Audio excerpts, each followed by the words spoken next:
How to see your boards on Shein app. Hello everybody, welcome back to the channel. Today I'll guide you on how you can see your boards on Shein app or where you can find the board option on the Shein app.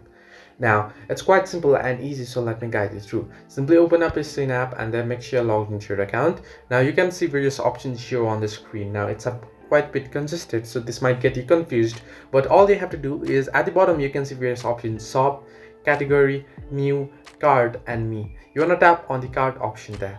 Now here on card option, once you tap on card option, you can see there's still no board option, and it's still quite congested. Now what you want to do is you want to tap on the heart icon at the top right corner of your screen. Simply tap on the heart icon there and you can see now items option, and beside it you can see the boards option, and this is where you can see your boards.